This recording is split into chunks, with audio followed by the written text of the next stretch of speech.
Welcome to this platform. So in this video, let us discuss genetics. So under this one, we are going to simply define genetics. We'll go through the terms used in the study of genetics, and we are going to end the lesson by looking at variation. I hope you stay up to the end. So let us start. What is genetics? So genetics is simply the study of inheritance. So genetics is a study of inheritance, or the study of passing of characteristics from one generation to the other. That is how we can define genetics. Now, what are the terms that are used in the study of genetics? As we go on looking at genetics, what are the terms that we are going to come across? One of the terms that we'll come across is the chromosome. So what is a chromosome? So the chromosome is just a thread-like structure containing DNA that carries genes. A chromosome is a thread-like structure containing a DNA that carries genes. In other words, you can say the chromosome is just a DNA thread wrapped in a protein. Okay? So now, the chromosome carries inherited information from one generation to the other. Okay? So the chromosome, if we were to look at the structure of a chromosome, we can draw it like this. Okay, we can draw a chromosome like this. Now, if I look at part of the chromosome, it has the center part here where it is attached, and this is called the centromere. So the center of the chromosome here is called the centromere. Then these are called chromatid. Okay, these are called chromatid. All right. So that is a chromosome. We are going to talk more about this as we go on. Now, what is a gene? Here we are saying is a thread-like structure containing DNA that carries gene. Now, what is a gene? So a gene is just a section of the chromosome that code for a particular characteristic, such as height, eye color, and all other characteristics. So a section of the chromosome that code for a particular characteristic is what you call a gene. Okay. Then the other term that we can look at here is what we call an allele. What is an allele? So an allele is just an alternative form of the gene located at a specific position of the chromosome or homologous chromosome, and of course it controls the same characteristic but different result. So is an alternative form of a gene located at a specific position of a homologous chromosome. So if you look at this chromosome, so the section of the chromosome there, it has the gene, and now this gene has two forms. So the two form of a gene is what we call the allele. So an alternative form of a gene. So can be the characteristic of a gene, let's say of eye color. This exists in two forms. So an alternative form of a gene located at a specific position of a homologous chromosome is what we call an allele. And this controls the same characteristic but produces different result. For example, if you have the gene for tallness, that is height. So if you are tall, it can be you are that is your homozygous tau, that is capital letter T. Then we use T or heterozygous, where you have the tau and of course the short one. But in this case, the one that is expressed is the capital letter T. But anyway, we'll get to look at this. But what you need to know here is that an allele is just an alternative form of a gene located at a specific position of the homologous chromosome, and of course it controls the same characteristic but produces different results. Then now these alleles that we are talking of, as I have already a bit touched on this part, it can be dominant or recessive. So what is a dominant allele? So it's the one that masks or shield or suppress the expression of recessive allele. In other words, a recessive allele is the one that is suppressed or masked by the presence of the dominant allele. So where there's a dominant allele is the one that produces now the phenotype, okay, determines the phenotype. So the dominant allele is the one that masks the expression of the recessive allele, and it is expressed phenotypically even in heterozygous state. In other words, where there's a dominant allele, it is the one that is expressed. Okay? Let us look at the genotype. So for a recessive allele, I've already defined it. We said is the one that is suppressed by or masked by the dominant allele. Okay? What about the genotype? What is the genotype? So genotype is just a genetic expression or genetic makeup of an organism. That is what you call the genotype. Then now the phenotype. So phenotype is just an outward or physical appearance of an organism. And of course, it refers to observable physical characteristics determined by the interaction with the environment. In other words, the physical or the phenotype is what you are able to see, the physical or outward expression of the genes. So if someone has the genes of height T, this is tall. So you are able to see an individual, in this case individuals, you are able to see someone who is tall. And of course, if they have short genes, which means someone is short. So what you see, what is expressed, or when the genotype is expressed, that is what you call the phenotype. Now, what about the homozygous? So these alleles that we've discussed, where we're coming from, can be homozygous or heterozygous. So now, homozygous. What about homozygous? So homozygous, it means the alleles of a certain characteristics are the same, can be dominant or recessive. If they are the same, then they are homozygous. So the state where an individual has two of the same allele. So TT for tallness, that is height, TT for short, that is height. So when someone has the same, that is what you call homozygous. But in addition to this, we can talk of heterozygous. So heterozygous, it means um, heterozygous, it means someone has the allele of different, okay, that are different. So for example, the same height, T and small letter t, that is heterozygous. So one individual has two different alleles. That is what you call heterozygous, and that is what heterozygous condition. All right, I guess you've gotten something on the terms that are used in the study of genetics. Okay, have I left out any term? You should be able to define it in the comment section.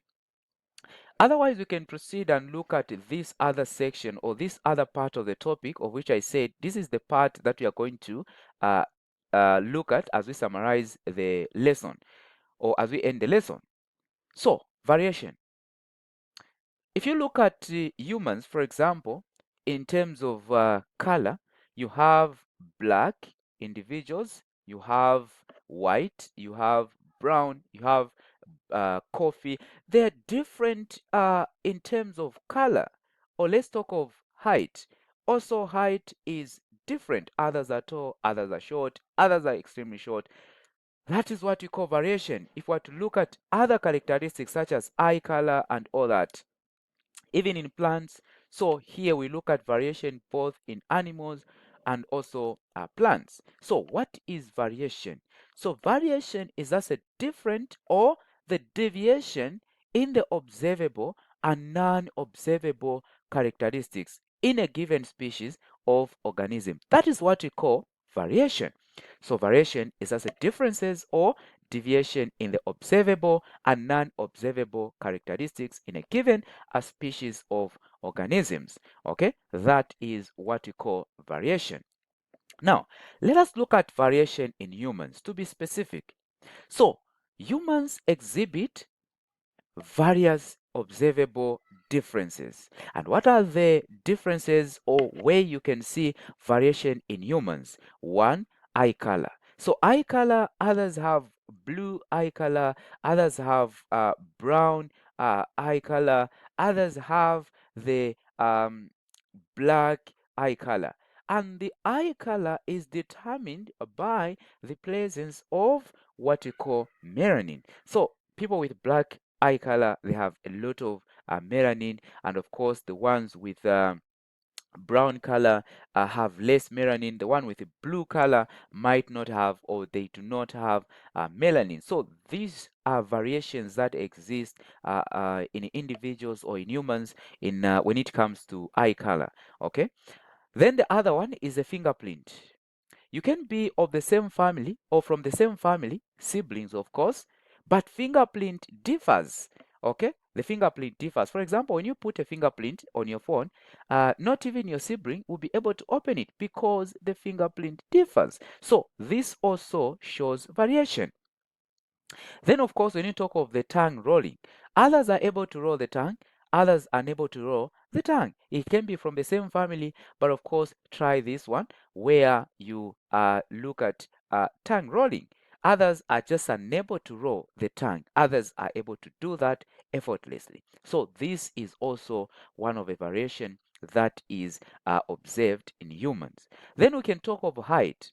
Height, we have tall people, let's say the tallest people, we have the intermediate, and we have the shortest. So between the intermediaries, or between the two extremes, that is the tallest and the short, you find various variations in between. So height is also one characteristic that exhibit or that shows a variation in humans. Then we can talk of skin color. Skin color, not breaching please, but skin color, you find people naturally, others are black. Black, black, black, others are black, dark. But others are light skinned, others are white. So if we were to look at the world population, the variation that is there in terms of color is something that is really much, much, much. There is a lot of variation when it comes to skin color. Okay. Also, we can talk of maybe the size, the shoe size. Shoe size, you find that this one wears size 3, this one size 4, this one size 5, this one size 8. It is believed that, not believed, it is that men have large size, shoe size, mostly than women. But shoe size differ. We have different shoe size as individuals. So that also can be one of the variation that is exhibited or that is observed in humans. All right. What else do you think is one of, or what else do you think are some of the variations that are observed in human? Be able to contribute in the comment section. And of course, yeah, we'll be able to benefit as well. So we talk also of variation in angiosperms or in plants.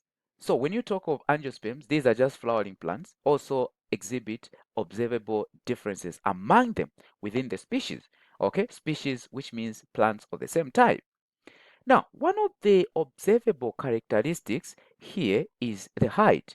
You find that some plants are tall, some are short, but we are talking about plants that produces flowers. Aside from height can be the stem diameter. Others have large girth, others have smaller girth. Yeah, even in terms of, yeah, stem size and all that. Then shape of seeds. Of course, plants do not have same seeds. If you talk of seeds, they differ. Others are small, others are big, others have pods, others are produced from.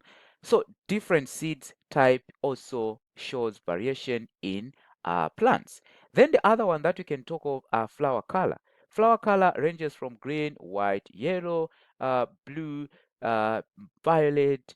Talk of different colors that you can think of, the combination of those. So flowers are different in the plants. So this also shows variation. Shape of seeds, I think we've discussed this one, shape of seeds. So this is also a variation that is observed in flowering plants or in angiosperm. I hope you've picked something up to this point. Okay. Now, let us look at the types of variation. With all the differences that we've looked at, looking at in humans and also in plants, those can be classified into two. Okay, so this brings us to the two types of variation. What are the two types of variation? So we have what we call continuous variation and discontinuous variation. Now, to make it easy here, we start with continuous variation. Now, continuous variation, This is just a type of variation where there are several intermediaries for the particular trait or characteristic between the extremes, okay? And therefore, no distinct categories or group for the given trait, okay? Look at this. What it means, there are different intermediaries here. Look at this. If you have a graph here, and now you plot, that is the height. For the height, you're going to find that between the one that is tallest and the one that is short, there's going to be a bell shaped. So it forms a bell shaped. In terms of graph, when you find something like this, that just know that that is continuous variation. So in a continuous variation, they are uh, intermediaries between the two extremes. Between the two extremes, it means the tallest and the shortest, there are different heights in between. Okay, you have the medium, we have those, and those. So that is what it means. Now, if we are to plot the graph of height against number of individuals, so here there's height, then of course number of individuals. Number of individuals, you produce a bell shaped. This shows the